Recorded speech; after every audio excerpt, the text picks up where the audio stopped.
My name is Katie Eaton. I am the president of Michigan City Chamber of Commerce. Thank you for attending the 4th annual State of the County Luncheon, which is coordinated in partnership between the Michigan City Chamber, the LaPorte Economic Advancement Partnership, and the Westville Chamber of Commerce.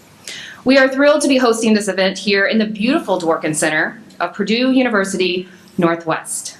We are thankful to have Dr. Richard Rupp here with us today to kick off this event. Richard Rupp is Associate Professor of Political Science and Chief of Staff to Chancellor Thomas Keon here at Purdue University Northwest. Rupp's research and teaching interests have long centered on international relations and armed conflicts. His published works examine conflicts in Africa, the Middle East, and the Balkans. He is the author of NATO After 9/11, An Alliance in Continuing Decline. At PNW, Rupp has served as Department Chair of History and Political Science, Executive Director of the Center for Global Studies, and Executive Director for Friday University, PNW's popular adult continuing education program.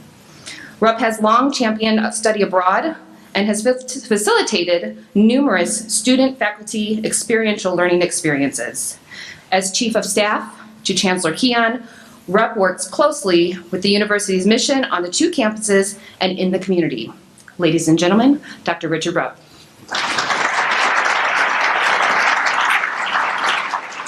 I'm not going to speak actually as long as the introduction, so I'm here to welcome you, and so I'd like to do that. I'd like to welcome you all to Purdue Northwest and our beautiful Westville campus. It's a delight to have you all here today. Chancellor Keon would have liked to have been here today, but he's actually at a special meeting with Mitch Daniels and the Board of Trustees. About a year ago, around this time, our office received a call from a law firm to say that a former client, a deceased client of theirs, had remembered us in his will. And that was very lovely to hear. And it was particularly extraordinary to hear that we were remembered to the tune of $8 million. And so today the Chancellor is with Mitch Daniels and the Board of Trustees to acknowledge the family for this extraordinary gift and a naming of our new bioscience building. And more importantly than the naming of the building, this is a very modest man. He had retired in the 80s, and he suddenly bequeathed us this gift. And I'm sure in his case he would be more interested in the fact that we're going to be endowing large numbers of scholarships for students with a great deal of this money, and building and creating named professorships for the university. I mentioned this as a brief introduction to say that universities, public and private, around the country are in challenging times. We all know that, and we read about colleges, especially small private colleges, all the time. And I mentioned that because it's the smart universities, the hardworking universities, the universities who will recognize that the future is going to be challenging and embracing that challenge. And I just wanted to tell you that I really believe that Purdue Northwest is absolutely positively looking towards the future. When Tom Keon talks about the future of PNW, particularly the Westville campus, he talks about Westville 5 years, 10 years, 20 years out. So I think it's important for us to embrace that because, we talk about the merger and the implications of the merger, but in reality, this is one of the great assets in the Purdue system. We're not going to build a golf course out there, right? The Westville campus is one of the only campuses in the Purdue. It's the only campus in the Purdue system that has this level of possibility for future development, and so that's what we're thinking about. We're actively seeking new programs. I met with students last night. They were so tickled that 2 years ago we started a new sports management program in our College of Business. And that's what smart universities are doing. They're looking for the career opportunities not next year, but 10 years, 15 years out. And so we're very active with that. And so for me, I'm a professor of 20 years at the university, but in the last 2 years I have this radically new job, which in many ways is more challenging than Middle East politics. The complications of a university of this size and magnitude are actually Middle East history is good training for what I do. But in the last few years, when I just tick off some of the major achievements of the university, last year the Gabus Arboretum, the Gabus family graciously turned over the Arboretum to us, a $12 million gift, a 300-acre property that we're still conceptualizing about how we can use that property and maintain its beauty, but also figure out ways in which our research and our students can take full advantage of it. It's just in the last 2 years that 2 of our colleges have made the U.S. News and World Report listings. That's huge for a university of our size and scale. We have very substantial accreditations now in our College of Business and Nursing. One of the things that Chancellor Keon is going to be working on actively is to build applied doctoral programs in the future. We have one applied doctoral program right now, our nursing program, but we're looking towards applied doctoral programs in engineering and technology, and particularly one that I think is exciting for this region is an applied PsyD, as an applied doctor of psychology, because recently, Purdue Northwest opened a beautiful counseling center for the community near the Hammond campus, and we're very keen to explore opportunities in LaPorte and Westville, because there's obviously a great need for this level of mental health engagement. Purdue Northwest has really evolved over the years. I started out 20 years ago when I started out at the Hammond campus, but the campuses were somewhat similar. They had a very focused regional community identity and really commuter campuses. But that has really changed. We now really are more of what's called a metropolitan and an anchor university. An anchor university maintains its focus on student-centered success. In fact, I'm going to head over to our new student orientation right after this because we have 200 students and family members over in our building across the way here receiving their first orientation to the campus today. And they're serving these amazing beef hot dogs, and this is very good. And that's Max over there. Max is our incredible chef, so thank you, chef, and his wonderful staff. I begin my day every day when I arrive at Westville in the kitchen. I use my chief of staff card to get in anywhere. I begin in the back of the kitchen because Max does amazing things. You're also going to see in the coming weeks, we hope, some very positive news on some grants we've applied to in the region that are focused on early education, early childhood education.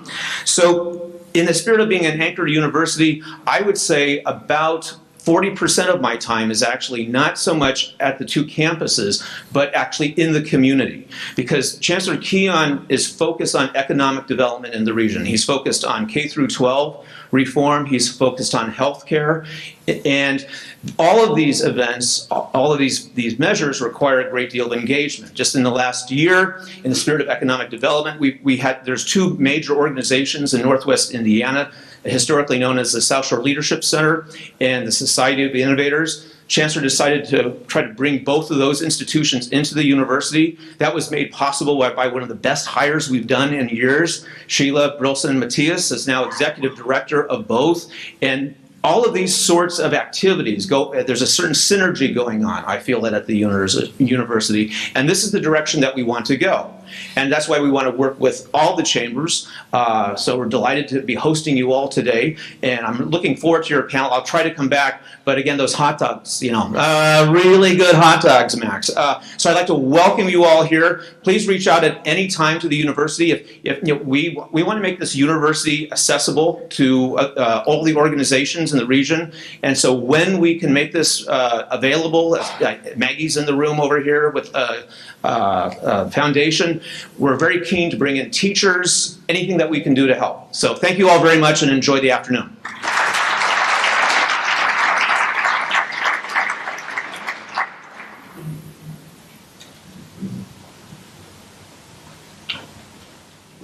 Thank you, Richard, for that. That was very enlightening to hear all of the great things that are happening here at Purdue University Northwest. We appreciate your time today. So at this time, I'll ask all 3 commissioners to come up and have a seat at the table up here. While they're situating themselves up here, you'll notice that on the tables there are some note cards and some pencils. If you have a particular topic or question that you would like to ask of the commissioners today, please write those down. Bert Cook or maybe Mike will be around to collect those. And then when we're done with the pre-planned kind of comments and questions, we will move on to Q&A from the audience, and Bert will facilitate that. So if you have those, just raise them up in the air. If you don't have one in front of you and you want one, raise your hand up and somebody will bring one to you. Okay? Thank you. So we're going to kick things off by letting each commissioner introduce themselves. They're going to give us a little background on their time in office and maybe some professional history on themselves as well. So we'll kick it off with Sheila. Thank you. Good afternoon, everyone. It's really great to be here at Purdue Northwest. It's great for me because this is my place of employment as well, so that's an extra bonus. Really glad to see so many leaders from across LaPorte County that are here to hear about the state of the county. My name is Sheila Brilson Matias. I am the newest county commissioner. I was elected in the last fall, and I took over on January 1st. So my history as a commissioner is short, 3 months. I have a long history in LaPorte County. I'm a 30-year resident, a former English teacher. Some of you have seen my red pen in action. I worked in the nonprofit sector. I was mayor of Michigan City for 2 terms. I was a city council member for 2 terms. An activist. I've raised 6 children. I have 7 grandchildren. Happy. I did leave the community, and I'm one of those people who is very grateful to be able to come back home, where the exposure to other communities has really shown me just how great LaPorte County really is. When you compare our county to other places, you really do know that this is home and it's the best place to be. So with that, I'm going to pass on to Dr. Cora. Thank you, Sheila, and Katie, thank you very much for having us. I want to thank all the chambers, and I want to thank all of you for taking time out of your busy schedules to be here this afternoon to hear about what's going on at the county level. I'm Vijay Cora. I'm a county commissioner. I've been a county commissioner since 2013. Prior to that, I served 2 terms as a county coroner and then 1 term on the board of the Michigan City Area Schools. Locally, I've been involved, besides some of the political positions, I've been active with the Unity Foundation of LaPorte County. Maggie Sparks is here. For those of you who do not know, it's a philanthropic organization that promotes philanthropy and improves the quality of life here in LaPorte County. And then also I've been serving on the board of the Franciscan Alliance for the past several years. In terms of organized medicine, I've been involved with both at the state level as well as the national level. I've been a past president of the State Medical Association, and I currently serve on Indiana's delegation to the AMA. For about 8 years, I served on the AMA's Political Action Committee and chaired that committee for the past 2 years before I stepped down in December. I was just talking to Dean Mazzoni here. He just was on Capitol Hill talking to various congressmen and senators. So that's something we have been doing this for the past 8 years to advocate on behalf of healthcare for our patients. In terms of the county commission liaisons, I'm active with 2 areas particularly. One is the Redevelopment Commission. I serve on the Redevelopment Commission, and also I serve on the Northwest Indiana's Workforce Development Board. It's called the Chief Elected Officials Board, and I chair that because I know for all of you in this room, all of you understand how important workforce development is for our economy. So with that, I'll pass it on to Commissioner Brzezinski. Hi, Rich Mrozinski. I'm here today with my wife, Beverly, my daughter, Leanne Jones, and my sister, Paula McKeithen from Statesboro, Georgia. I thought everybody would applaud for that. So I graduated from Owing Prairie High School, went to work at NIPSCO pretty much right away. I did take a 4-year leave of absence to join the military. So except for those 4 years in the military, I've lived in LaPorte County my entire life so far. I was deployed twice to Vietnam in the war. Returned from Air Force, went back to work at NIPSCO. Eventually, I went to a 5.5-year apprenticeship to be a substation electrician, work with high voltage, and eventually retired after 37.5 years. So that was the end of my full-time job. Then I got into politics. I did 8 years on the county council. I'm in my 3rd year of my first term as a county commissioner. Although I don't have another job, I do have another passion as a veterans advocate. Some of you may have heard about that. But I'm very active with the Veterans of Foreign Wars.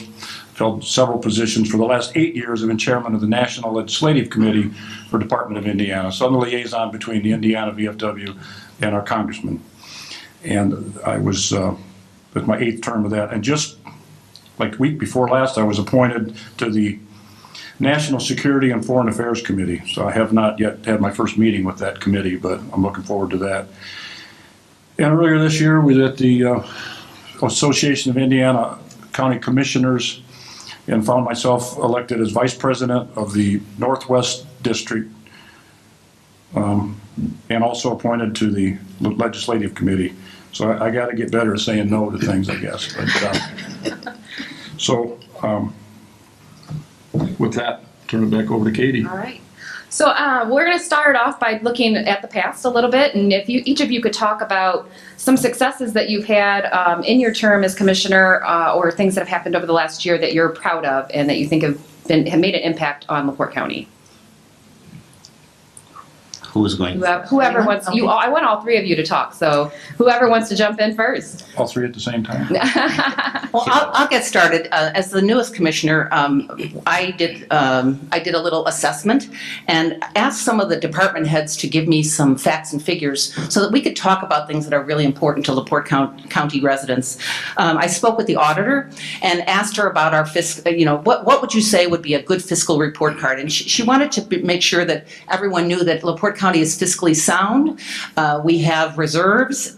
We are one of the only counties in the state, I believe there might be 4 others, that have currently no bond indebtedness. That may change when we do our courthouse renovation project. Randy's shaking his head no. But we are, as many of you know, we're working on a very large scale project to renovate and add to the Michigan City courthouse. So that bond indebtedness may change. Our tax bills have been on time and correct for the last 5 years. And for those of you that are taxpayers, you know that was a challenge some years ago. And we've kept our budget within the state allowed growth quotient for the last 6 years. Tax bills were sent out. I don't know if you got yours, but I received mine. They did go up a little bit, and your taxes are due on May 10th. The sheriff was proud to share that violent crime is down 5% in LaPorte County compared to 286 violent crime offenses in 2017 to 272 crimes in 2018. Burglaries were down 39% over year from 2017 to 2018. Thefts were down 29% from 300 in 2018 compared to 214 in 2017 compared to 214 in 2018. Vehicle crashes were down 7% year over year, and fatal crashes, which is a really important number because it's something that we've worked on as a county, down 35% from 2017 compared to 2018. Our sheriff deputies wrote 2,148 citations, a great number of warning tickets, 6,221 warning tickets. And one of the facts that he shared was that our inmate population, while we do have a large inmate population, they have contributed to our community with 5,199 hours of community service. Around economic development, since I came on board, the 3 commissioners have worked very hard together to form a refurbished and renewed approach to economic development. We'll talk about that in a little bit, but our Office of Community and Economic Development is joining forces with our 2 major cities that have a very strong and vibrant economic development strategy. And so Tony Rodriguez is here. He's the new director of the Community and Economic Development Office. One of the things that I've really focused on, having some years of experience in government, is my goal is to really make county government very transparent. So the commissioners joined that idea very early on. Simple things like making sure that the public has the opportunity to comment on every item on a meeting agenda where there's going to be some action. So we added public comment instead of public comment being only at the beginning of the meeting before things are discussed, which didn't make a whole lot of sense to me. We're following the model that I was accustomed to in Michigan City, where every item that the public is going to have on the agenda, where there will be some action, they're either funding or a resolution or ordinance, the public has the ability to speak on those items. Now that may not seem like a big deal, but on a controversial matter, when people come and want to be heard, that is a really, really big deal. We just want to be sure that the public really understands county government. County government does a lot of, makes a lot of services available. So at our meetings, at our commission meetings now, 2 department heads are invited to come and kind of give a short report on the function of their department and on some of the projects that they're working on. So that way, if you're listening to ALCO and you are able to hear our meetings, you can find out how many dogs were adopted last year in LaPorte County from our shelter. They do some amazing work. We had our weights and measures supervisor come and talk to us, and I did not know that laundromats in LaPorte County are inspected to make sure that when you put that quarter in or 50 cents, that you're getting your value for that. So small things that make a difference. Not only are gas stations checked for their meters, but also laundromats. So I've learned a lot in my first 3 months, and I look forward to continuing to serve. Thank you, Sheila. I think you asked us to talk about what was important or what was a success over the last year. Yes. One of the things I felt was, as Sheila alluded to, we brought together a good team for economic development. Tony Rodriguez is there. And then Matt Reardon, most of you know Matt. He's from MCR Partners, has been very actively involved in economic development in Northwest Indiana. And both of them together have been working very well along with the City of Michigan City and the City of LaPorte Economic EDCs. Now, Matt focuses mostly on redevelopment commission related matters and TIF districts, whereas Tony works on other areas of economic development. So that's been a good team effort. One particular thing that I was very happy about in the past year was the acquisition by North Point Development of the former Spartan Nash facility for about $36.4 million. And that will be an area where a lot of growth will occur, and some of it has already started to happen. For example, Dollar General has taken up over 250,000 square foot of that facility, and they're going to transform that into a distribution center that will employ about 100 people, and more of those things will continue to happen in that facility. Workforce development is very important for all of us. And one of the things I was very happy during this past year was LaPorte County was the beneficiary of something called the Skill Up Grant. I don't know how many of you are aware of that, but it brought to LaPorte County about $677,000 of grant money. And that grant money will be utilized for workforce development to actually buy some equipment for our schools, for our career and tech education center, the former A.K. Smith Center in Michigan City, and also for Ivy Tech and Purdue Northwest, and where students can get training in manufacturing, because manufacturing is a big part of Northwest Indiana's economy. So manufacturing, advanced manufacturing, so that Scale Up 3 grant would be very, very beneficial. Sheila talks a lot about creativity because she's on the Center for Innovation. And one of the innovative things we did in county government last year was we had this situation where LaPorte Hospital was planning to expand, and they wanted us to move our EMS base. So initially, the thought was that we were going to demolish that EMS base and then build another one at the new site. But using this innovation, what we decided to do was, this is a relatively new facility, so we're going to move that facility rather than demolishing them. And we found the company that is able to do that. And by doing that, we are going to preserve that, and also we're going to save a lot of money.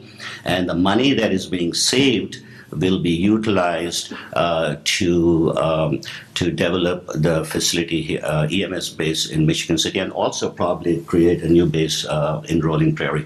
So I'm very happy about that. And then lastly, before I turn it over to Commissioner Wozinski, I wanted to talk about vibrant communities, because I see Lee Morris sitting here, and I saw Maggie out there. And so there's been a lot of talk about doing community-wide planning. from the community level, engaging the community, and then trying to visualize ourselves, where are we going to be as a county 10, 20, 30 years from now.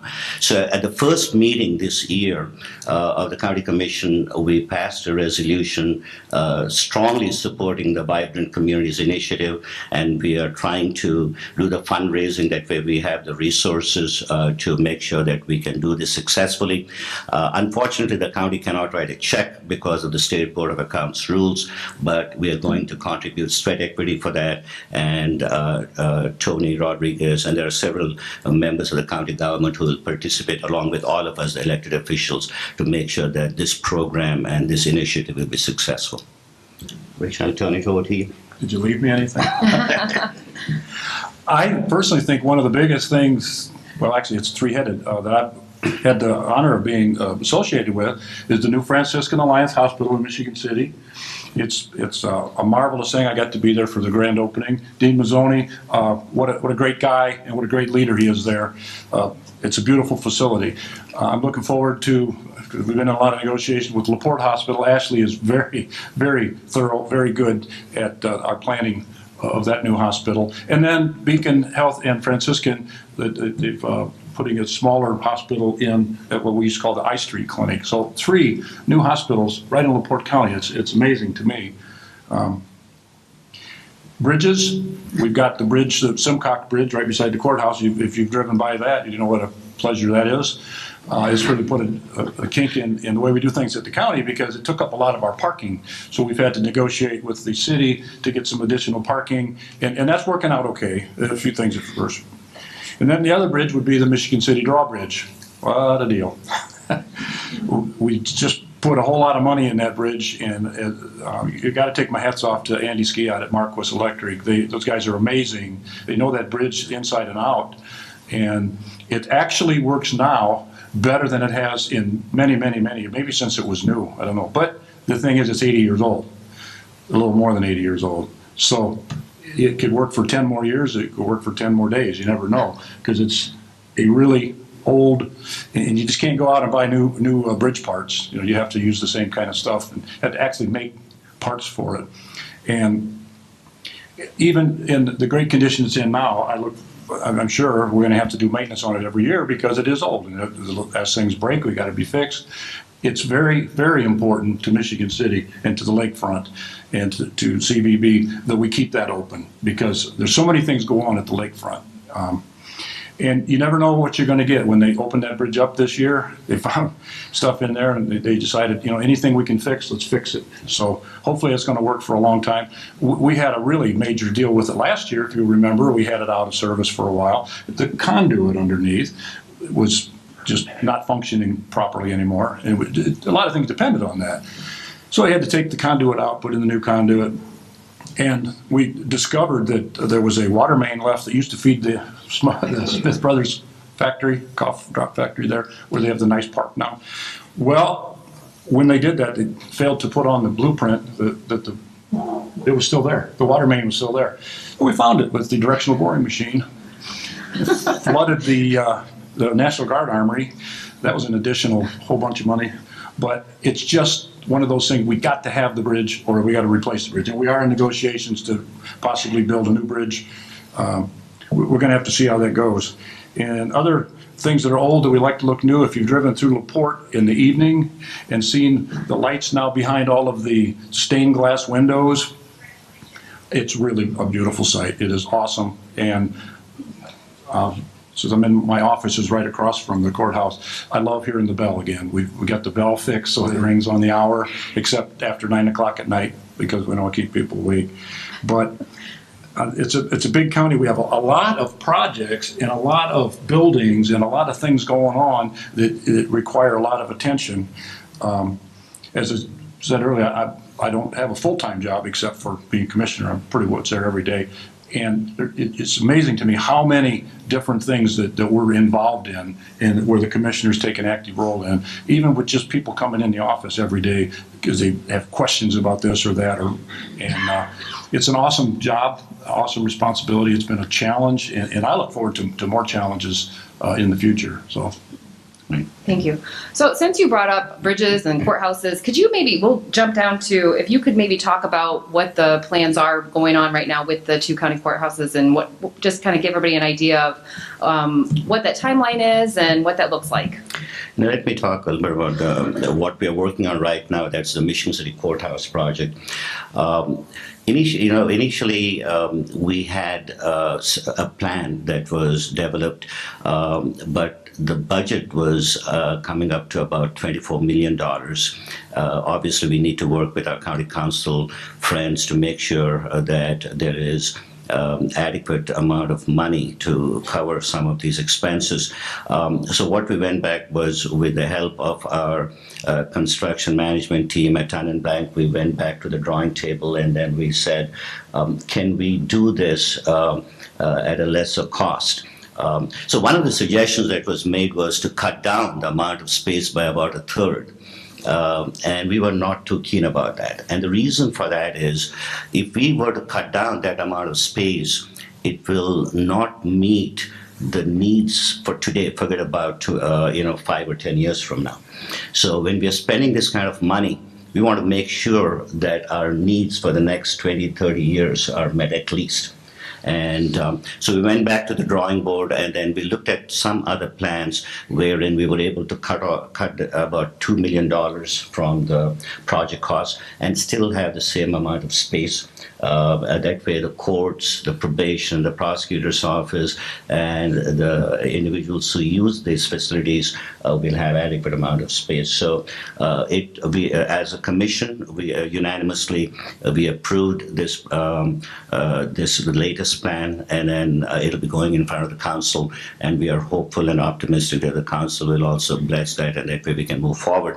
And if that happens, then I think sometime later this year we'll get the construction going on, and probably in a year we'll be able to finish. Now, what that will do is we'll have a new building that will be attached to the old county courthouse in Michigan City, and the old county courthouse will be redone from inside. That way, the historical nature of that building will be preserved, but we'll have modern facilities and amenities. Okay. One of the things that we're focused on is making sure that when we build new buildings or we build bridges, that we then do preventive maintenance, and we have a maintenance schedule. Government isn't always great at that, so we're really focused on making sure that whatever investment we make into a county building, county property, county parks, that we're then maintaining it. We have a new facilities director who has a long and very high quality career behind him, and he's really jump-started not only fixing what has been not, and I wouldn't say neglected, but maybe not maintained as well as it should. He's doing health and safety, life and safety issues first, and then we're developing a capital improvement plan so that we can make sure that we are taking care of what we currently have, and as we build new buildings like the Michigan City Courthouse, that we have a maintenance schedule in place to preserve our investment. Thank you. Our LaPorte courthouse is not very new either, and it has a lot of issues that come with an old building. And that's, as we look down the road, when we get done with Michigan City, we're going to have to definitely put some money into the LaPorte courthouse and fix things. It's not so much the appearance, it's more of the nuts and bolts of it, the HVAC system, the electric system, stuff like that. There's a lot of things there that are going to need to be rehabbed sooner, but better than later. Personally, I've a project that I've been trying to get off the ground, but I need a little more help here. The Harold Argus building, it hooks right onto the Hyler, what we call the Hyler building. To me, it would make sense that we would own, the county would own the whole block. Personally, I've been trying, would really like to see the county be able to buy that building and rehab it so we could have everything in one block right there. 2 extra parking lots and a big building. The thing's built like a fort. There's a lot of things there that could be rehabbed or scrapped. Personally, I'd like to see that. And we also, in the back of our mind, got to keep remembering that our jail is old, and jails are extremely expensive. And that's something we kick around all the time. We keep kicking the can down the road. Someday we're going to have to build a new jail or do some serious rehab on that. If we own the whole block here, empty that complex out and give us more room for the jail. So thinking down the road might be something we want to think about. Thank you.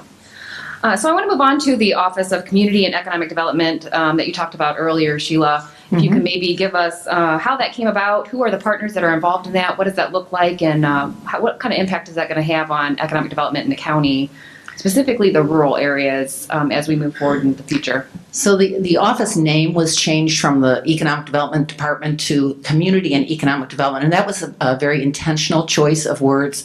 As I traveled across the county in the last election cycle, I heard a lot from our rural partners that they may not be especially keen on having a large manufacturing plant plop next to their small town, but they are interested in having a stronger, more vibrant community that is a place where families want to live, where small businesses can develop and grow.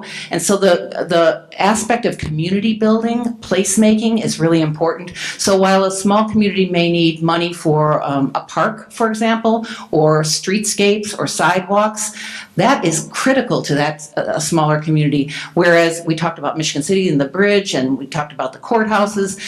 To us, some of our smaller communities, they deserve to have community building as well. And we need to find out what is needed. We're currently looking for a person to partner with Tony's office so that person can focus on our doing outreach and find out what the needs are in the county so we can begin to go after grants and bring those tax dollars back. One of my pleasures has been learning how great the county does around grant writing, and and getting grants given back to us, because that's our dollars that are sent to Indianapolis or are sent to Washington. So by aggressively going after that, we're bringing home the bacon, so to speak, and able to apply that money to local needs and local projects. So that office is really going to focus not on just, there's only a few Googles out there, right? But where we really want to focus our attention is KIP is a great place for manufacturing and heavy industrial development. But there's also a lot of other properties around our county. But we want to have smart growth. We don't want to just plant things every which way, because you've seen communities that do that. They didn't think intentionally about where to do their development. We want to learn from those mistakes and do a better job at that. In addition, I just want to jump to the rural broadband issue. That office is going to be our workforce around the rural broadband initiative. We started that in the month of March, and we now have met once. We have another meeting scheduled in another 2 weeks. The Rural Broadband Task Force brought together 22 really, really smart people. At our first meeting, we brought up from Purdue, West Lafayette, we brought up an expert. His name is Dr. Roberto Gallarda. He is a rural broadband nationally renowned expert, and he is going to serve as our advisor. And he gave us a presentation called Rural Broadband 101. If anyone wants a copy of that presentation, Tony and I can, or any of the commissioners have it, we'd be happy to share that with you. Rural broadband is not just a nice thing to have. When I traveled around the county, I heard from parents saying that when their children had e-learning days, they have to find a McDonald's or a Starbucks to do their assignment for the day because they don't have broadband in their homes. That's not okay. That title, The Digital Divide, is very real in LaPorte County. We're not exclusively the only county, of course, in America that has this problem, but what we're trying to do is really address the problem in a smart way. Those 22 people that I talked about on the task force have already begun to chop up the task. A small subgroup met this last week to do a needs assessment, so we're reaching out to all of the web companies, the internet providers, any of the tech companies that have capacity to find out exactly what each one of them, what services they provide, what speed of internet they say they provide. I'm going to qualify that, because we learned that sometimes the internet companies, they change their speed for various areas of our communities. So we're going to do an assessment and then bring that information back to the group. Some of you will also receive, hopefully a lot of you will receive surveys. We're going to create a survey tool that goes out across the county through our schools, through some of our large employment groups, so that we can have people tell us, what is the internet like in your neighborhood, in your home, on your street. We've heard some horror stories, to be honest, about internet. It's dark fiber. The fiber is actually in the ground. It's maybe 500 feet from a home, and when they ask how can they get hooked up to that fiber, they're told by one of our major companies that it will cost about $30,000 to hook one home up. Now, that may sound extreme, but you have to realize they've got a business model. They need lots of customers to make that investment worthwhile, and so we have a problem because many of our homes in our rural communities are scattered. We don't have thousands and thousands of people waiting for rural internet in one location.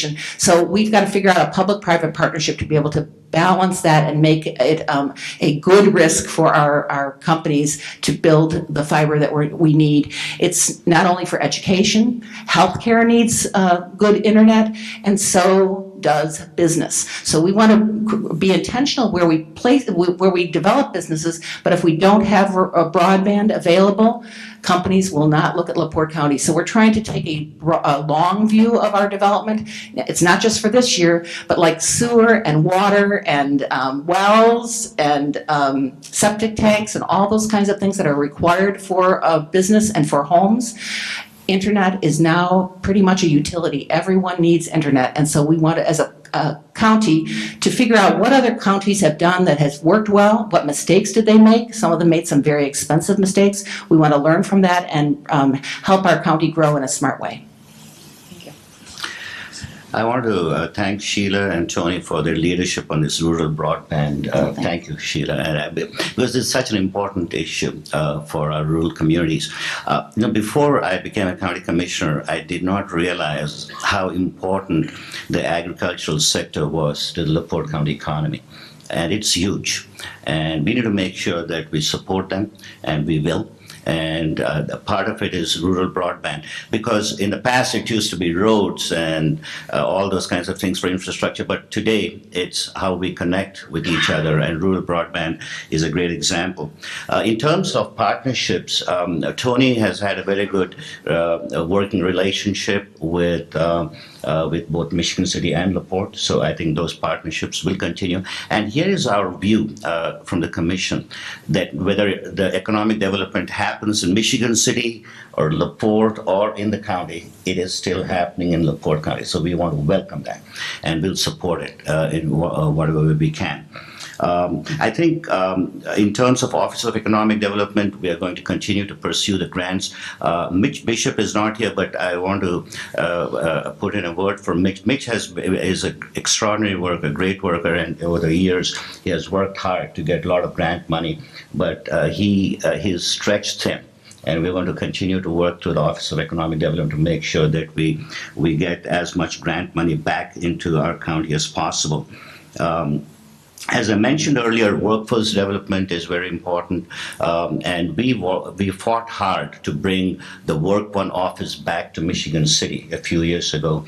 And as we are doing this new Michigan City Courthouse project, there are some offices on the 8th Street that will be moved to the new courthouse, but we're going to try to figure out some way of keeping the Work One office in Michigan City, because it's a high need area, and we want to make sure that individuals who need the skills to be gainfully employed, they get adequate training. And when I was talking to Linda Woloshansky from the Centers for Workforce Innovation, she told me that between the two offices, they served 15,000 people last year. at workforce offices. Their placement rate was 76%, which is extraordinary, and their retention rate was about 88%. And they have been successful in giving training for industrial maintenance, electrical maintenance, in healthcare, like CNAs and QMAs.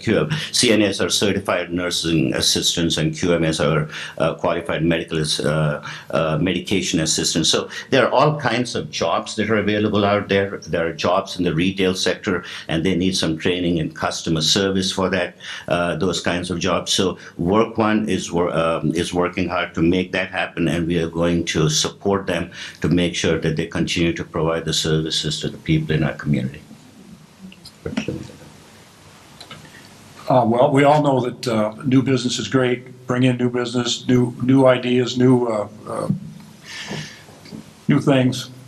But we should never turn our back on our existing companies. It's very important. 70 to 80% of the new jobs in this county are going to come from existing companies.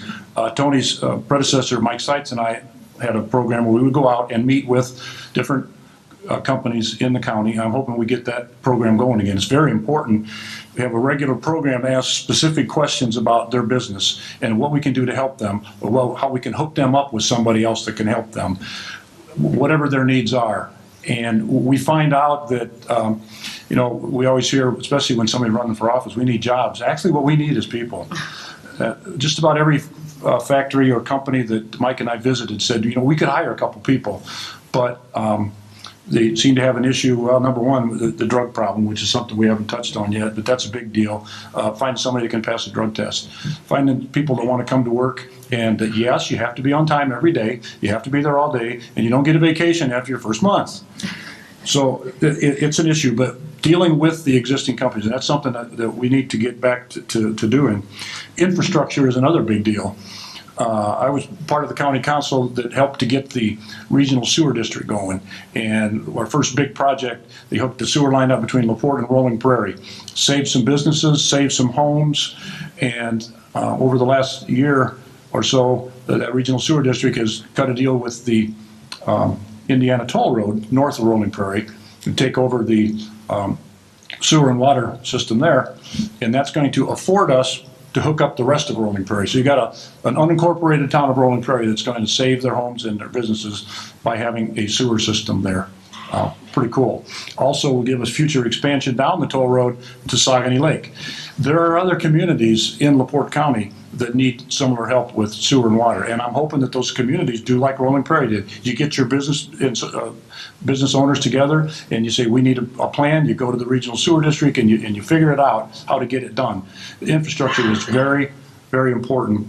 And one other thing that's very important that we kind of need to dabble in very carefully is code enforcement. When we talk about people that want to come to LaPorte County and all the different things that we might offer, infrastructure being one, or jobs or whatever, and when you drive down some of the county roads or even the city streets and you see houses that are falling in that should be demolished, or junkyard in their yard, or junk cars or whatever, who wants to live next to that? And it's something we need to figure out a way to expand to help the health department and the sheriff's department to get into something that the commissioners can actually establish an ordinance to take care of some of the unsightly areas of the county. So it's never ending, and it all has to do with economic development. Thank you. So before we go to question and answer, I'll just give you each a couple minutes to talk about anything that we haven't touched on today that you want to make sure that you share with everyone today. And then if there's any questions that you've written down, if you make sure Bert gets those before we close out here, and we'll have time for Q&A afterwards. So I'll just give each of you Katie, I forgot to mention one thing, and that's about our redevelopment commission and the TIF districts. There are three areas that we are focusing on. One is the I-94 421 corridor. The new hospital has been built to the north of I-94. So the area south of I-94, we will continue to work on that. So that's an area of interest. KIP, it continues to be an area of interest. And we are making some progress, slowly but surely, we are making some progress at KIP and also in the 39 North Conservancy District. So those are the three areas, and Matt and the Redevelopment Commission are working closely to make those things happen. And one of the things, as Commissioner Mosinski was talking about, the sewer district, so the Michigan City Sanitary District and the Regional Sewer District have come to an agreement where sewer will be extended south of I-94. So I think that will help spur growth in that corridor. So I just want to make sure that everybody is aware of that. Thank you. So, Katie, what Dr. Cora just talked about is what I think is so phenomenal about LaPorte County, and what I've learned as I've gotten more involved in county government. It really is about cooperation. If everyone stays in their silos, we won't get things done. But if we combine our efforts, combine our funds, and come up with a plan, Commissioner Mosinski talked about a really important plan about sewer. It takes activist communities, but it also takes people cooperating. And I think that's what's pleasing and quite incredible about county government and about LaPorte. If you are a person who maybe doesn't vote, you should reconsider that because the people that you choose need to be cooperators. They need to be collaborators. And by choosing people who are able to approach problems like that rather than in silos, we can really change our county in a good way and in a very intentional and mindful way. So I just wanted to mention that as we talk about projects, there's an underlying theme here, and that's about collaboration and cooperation among towns and cities and governmental entities and the business community. Thank you. Now, before I turn it over to Commissioner Mosinski, talking about collaboration and cooperation, among the three of us, I just want everybody to know about 95% of the issues we vote unanimously, 3-0. So we work together, and it's unlike what happens in Washington, but we work very closely together and we get things accomplished here. Is there anything you want to? Yeah, I think one of the biggest assets that we have in the county that we haven't talked about is our kids. We got some bright kids out there. My wife and I are advocates for the VFW, of course. We have what's called the Voice of Democracy audio essay contest, and we've seen kids from high school, from the middle school, that we've worked with on things, and they're very bright, and they see things way different than we do. There's a whole new future out there that we're not even aware of yet. And I would really like to see how we can engage some of these kids. Maybe the county council, Randy, could come up with a line item where we could maybe have summer help kids. I mean, they got high school kids that build homes. Why can't we have some summer help kids maybe to come in and show them how county government works? Maybe get them some job training, maybe for the maintenance department or the highway department. Get them to focus on their future rather than on the things that weigh them down when they see other kids in their school that are doing drugs, or bullying has gotten to be a really big thing. To get the kids involved, and I think we could save some kids by doing that. And the other thing, we're getting ready to start the paving season. And we're lucky we've got some really top-notch paving people here, a couple companies to do that. But when we spend all this money to pave a road, and especially when you're looking at like Severs Road, Johnson Road, Fail Road, we need to come up with a better plan to keep the semis, get the semis off of our county roads. They're destroying them at a much bigger pace, which leads to another thing that we are working on, that they have been for years and years, is a bypass around LaPorte. It's a work in progress. We've got an amazing company there with Lockmuller that's helping us to plan this out and do all of the necessary preliminary work that you have to do for this. It isn't like you can just say we're going to do this. There's a whole lot, very complicated stuff that goes into this. And we're going to get to the point where pretty soon we're going to start coming out public and saying, okay, we've worked on this, we've worked it to death. Here's an idea. And to keep the semis out of downtown, off of Fail Road, Johnson Road, Severs Road, and get them on their route to where they want to get to. They're going to be happier, and downtown LaPorte's going to be a whole lot happier. So there's a lot of work to be done, and it all, again, comes back to economic development and infrastructure. And the collaboration, yes. So, all right. Well, so before you guys get to leave. I'm going to have Bert come up here. He's collected quite a few questions, so we'll close out with some Q&A with Bert, and then Mike Riley will give us some closing comments. Thank you, Katie. Thank you. Good afternoon, everyone. Good afternoon, Commissioners. afternoon, Bert Bert. Cook, Executive Director of the LaPorte Economic Advancement Partnership. So I have a few questions. We have about 15 minutes here, so we'll try and get through as many as we can. Many of the questions are addressed to all of you, but there are a couple that are specific. So I'll start with Rich. It was a perfect lead-in. What is your stance on the economic development corridor, in parentheses, the bypass? And how do you see it impacting our county? Rich, because you answered that already, I'll turn it over to the other two commissioners. You know, the bypass, actually, when I heard about the term, this bypass, some people were not happy with their term. So now it's called the North-South Connector. And I think that's a good term. So I really think it'll alleviate congestion in downtown LaPorte. We have seen several different maps and several different options, and the community has been engaged, and we have assured the community that we'll choose a path that will be least disruptive to the community, but get our goals accomplished. So a lot of environmental studies are going on right now. And then once those are completed and once the path is chosen, then I think we need to go for funding. And for funding, then we need to go for grant money. And I'm optimistic that over the next few years, we will put everything into place. Because if we don't do that from the projections, what I saw was on Lincoln Way in downtown LaPorte, especially at the peak traffic time, there'll be like an hour-long congestion, and which is not acceptable. So I think we need to move forward with that, and we'll do it in a way that is least disruptive and also economically feasible. So Bert, Dr. Cora and Commissioner Mrzinski gave you all the facts that you need to know, but I guess what I would like to say is that word collaborate is really important, because there will be people's property that will be affected, and from the studies that I've read, we need to choose something that has long-term viability for this community, but also preserves as much of our farmland and properties as we can. So as decisions are made, we'll be having public hearings and making sure that we're very transparent about our choices.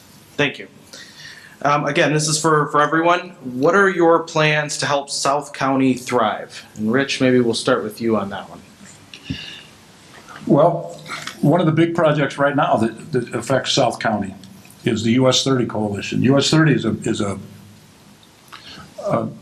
pretty big highway that goes east to west, and if you've been on it lately, you want to avoid it because there's so many trucks there and a lot of traffic. And what their plan is to make that a limited access highway, all the way from Ohio, all the way to 49 by Valparaiso, so that semis going east to west will have another option besides the toll road I-94 to get passed through. And it's going to be a tough act to figure out, because of course Wanata it's right on US 30. It's going to affect them a lot.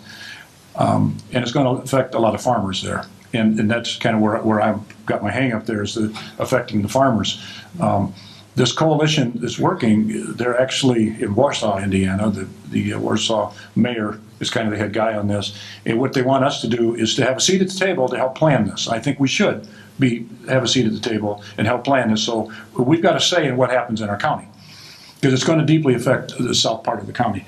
I would rather we have a seat at the table and try to direct things so that they work to our advantage, rather than take what we get, because they seem to be pretty determined. They seem to be gathering some speed and some steam, and I think they are going to make this happen. But not to throw stones at NDOT, but sometimes their projects don't make a lot of sense to me, the way they do it. If you've been out by 2 and 20 lately, you can see what a thing. I hope it looks nice when it's done. And then they're going to do on Cougar Road this thing called a J-turn, and I think they want to do a lot of that on US 30. I would rather we have a seat at the table and come up with a better solution, because South County is going to be very much affected by whatever happens there. So we need to help direct that to lessen the impact on our people there, especially the farmers. Besides, of course, the US 30 Commissioner Rosinski addressed, but even with the US 30 corridor project, we're going to take input from our members of the community in the South County as to how it'll impact them. Before any decisions are made. And Tony Rodriguez has been attending the meetings and keeping us abreast of what's happening, and we'll continue to monitor that situation.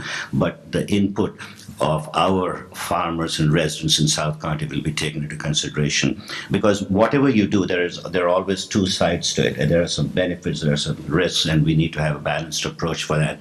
Besides the US 30 in South County, I think it's an agricultural community. Rural broadband is a big initiative which we'll continue to pursue.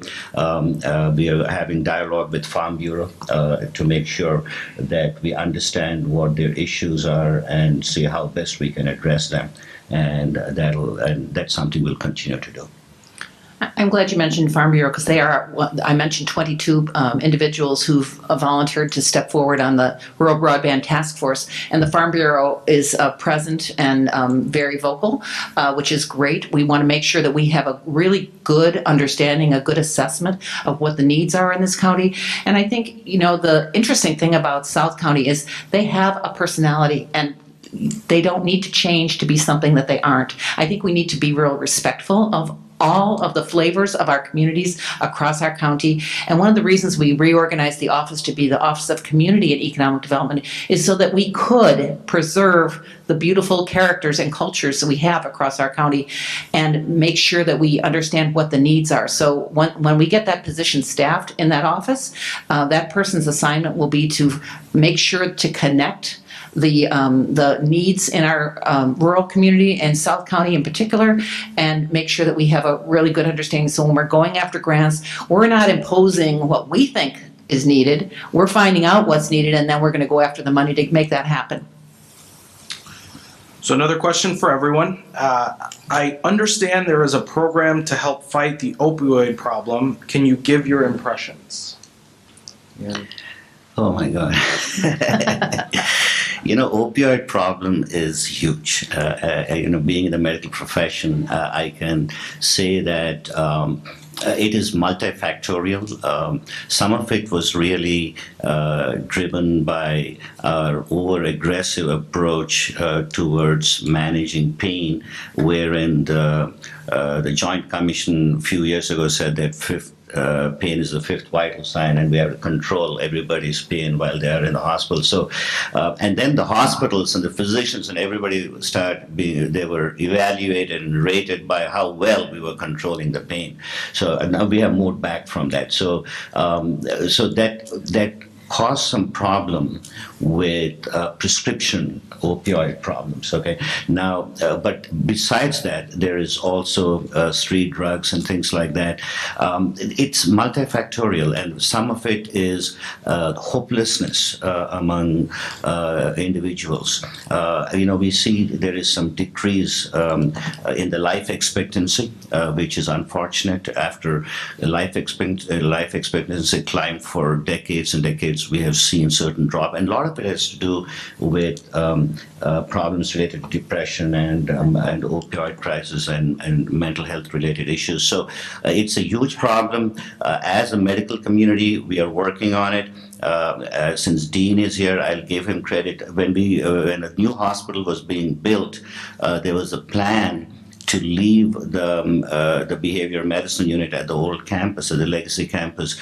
But to his credit, Dean took it up with the board to make sure that an additional floor was added to make sure there was space for taking care of mental health needs. So as a community, it's not one individual or one organization who can deal with this problem, because it is huge. It has to be a community-wide effort.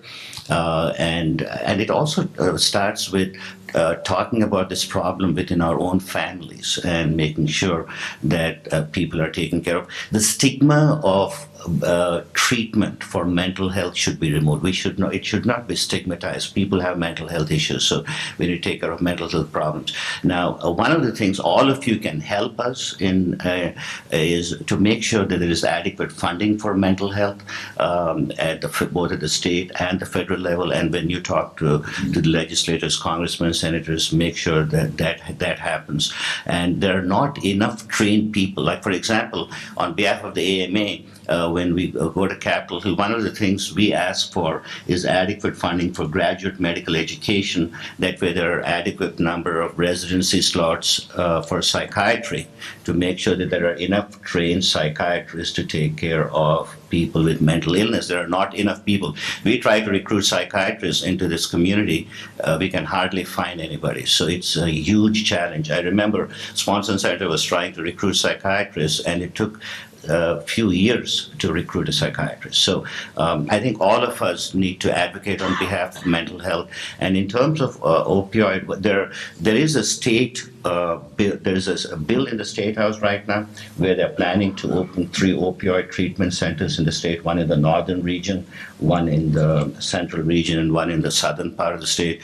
And I've been in communications with Senator Bohacek to see if we can bring that center to LaPorte County in the northern region, and that way we can help address the problem here in our area and in the neighboring counties. Rich, go ahead.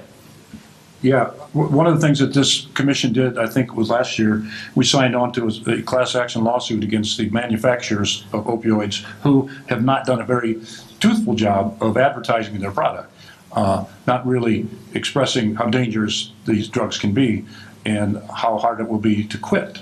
So we are part of that. And the other thing we've got going on in LaPorte County that's just absolutely amazing is our Veterans Court, which is specifically for veterans, and also the problem-solving court, which we call drug court, for citizens who have lost their way, they've gotten themselves in trouble, and maybe be addicted to drugs, alcohol, or whatever, and if they are a good candidate, they can get into this drug court or veterans court, and that, I'll tell you, Greta Friedman is like the, she holds her feet to the fire. It's a very tough program that they have to complete, and when they do complete it successfully, I hardly ever miss one of their graduations, because to hear the story from firsthand from somebody who really was in a bad place, and to see them come out and now they're going to be a productive part of society again and have a job and be respectable. So that's a little part of the opioid thing that's a success story, actually, and my hat's off to those people that conduct that the drug court and the veterans court, because it's an amazing thing, and it's given some people a second chance at life. I'm glad you brought that up, Commissioner Merzinski, because that is a proactive way of dealing with mental health issues and providing pathways forward. So I think Judge Friedman and her team really need to be commended. We need more of that.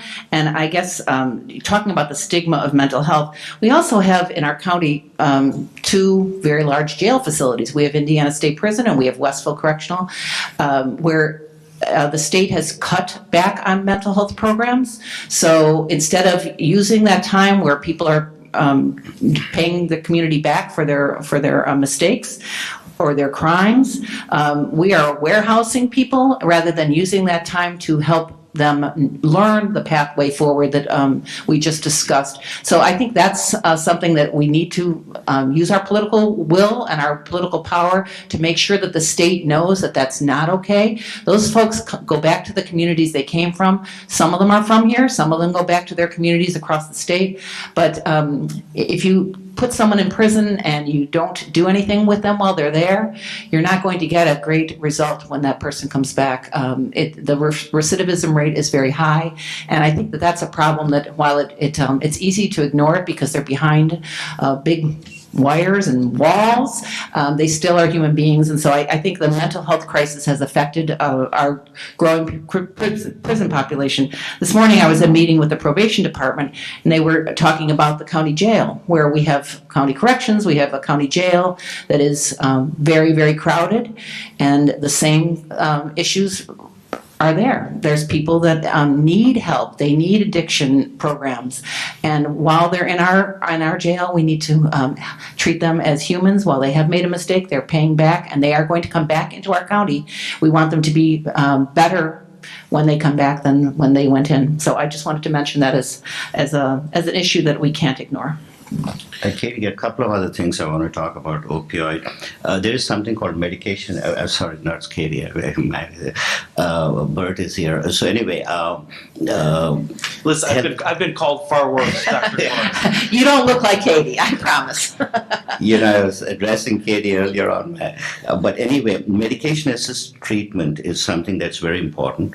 And Healthcare Foundation of LaPorte has been very good at taking a proactive role in this, and they have offered grant money to Swanson Center so that a medication-assisted treatment program can be set up in LaPorte. So that's going to happen.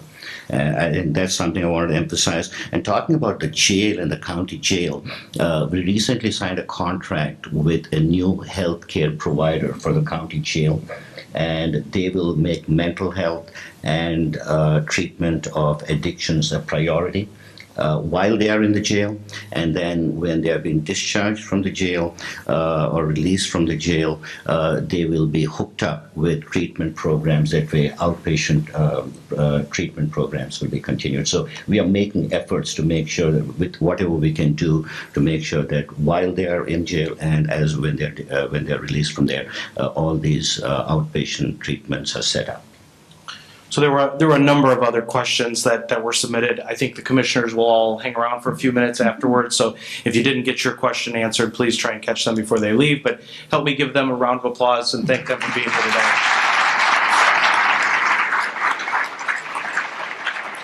I just have one other comment, Bert, and that is, I know it is a Friday afternoon, everybody is busy. The fact that you all took time to be here to ask these questions, to listen to what we had to say, and to understand what was going on in the community, it means a lot to us. So thank you for being here, and I want you to continue to participate in the activities of the county. And because only, we are 3 elected officials, but it's all of us coming together and working together who will make our county great. So I appreciate you being here. Thank you. Rich? Yeah, one little thing I failed to mention. This morning at our Government Affairs Committee meeting, we talked about the Kankakee River. That's ours. It's all ours. It's a beautiful thing. It's a great place for recreation. It's also a very expensive thing to have here in LaPorte County, and it greatly affects LaPorte County, the whole county, but especially the South County. If you remember last year, the great flooding we had there, we got a bill before the Indiana legislature right now. We're trying to get more money to adequately maintain our river, our Kankakee River. The $600,000 that we get every year is just not quite enough. And of course, I work really close with Senator Bohacek and Senator Boy, and also Representative Pressel, to make sure that this bill gets through and that it's fair and that we get enough money to maintain that river, because there's so much stuff ends up in the river, and when we get a bad rain like we had last year, we suffer. So that's kind of a big thing that we're working on. It really affects South County.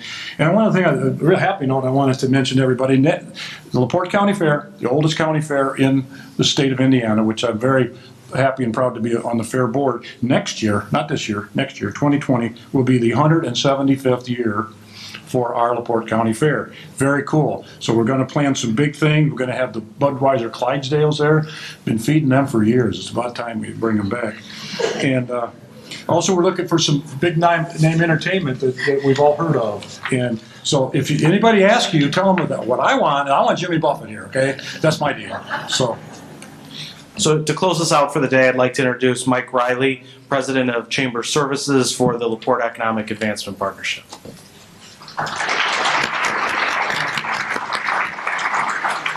Let's give one more round of applause for our panel and our moderators today. It's been a great job. Again, as Bert mentioned, I'm Mike Riley. I'm President of Chamber Services for the LaPorte Economic Advancement Partnership. If you haven't been aware, this is a result of a combination or an alliance between our former Greater LaPorte Chamber of Commerce and our Greater LaPorte Economic Development Corporation. We've got part of our mission has been to create partnerships with our community and our county. and it has been my pleasure today to bring this event to you on behalf of our entity, Michigan City Chamber of Commerce, as well as the Westville Chamber of Commerce, and thank them entities for as well. I would like to take a moment to thank our host, Richard Rupp, at Purdue Northwest, as well as their events and catering staff for the event. I would also like to thank our county commissioners again for taking their time to fill you out on exciting happenings within our county. Lastly, I would like to take a moment and recognize the staff who were instrumental in putting this together and coordinating the event today. If you could please stand, I'm going to ask Katie Eaton, the Michigan City Chamber President, Janelle Elwood, Administration and Program Support Manager, for Janelle. We also have Paula Trout, Marketing and Communications Manager, she's back there as well, and Lindsay Johnkind, Marketing and Membership Director for LEAP. I'll also ask Bert, he crossed his name off my notes here, but he's been working diligently with this transition, and he hires a guy like me who takes off to Florida to get a tan. So I want to thank Bert as well. I'd like to leave you some last words. With all the exciting things going on in our community, and as you've heard a lot of them today, I ask that you all be informed. There's a lot of misinformation out there. Please ask questions, come to events like this, get yourself informed about what's going on in our community so you can be a positive impact for us. Be involved, be passionate, be involved, do things to make our progress move forward. And lastly, be positive in your support. If you go to some meetings and you hear a lot of things that are negative, we're trying to drown that out. We'd like to bring more positivity. So if you're an active voice, go out, support the great things that are going on in our county, and bring them to the table. With that, I will thank you all and enjoy your weekend. Thank you.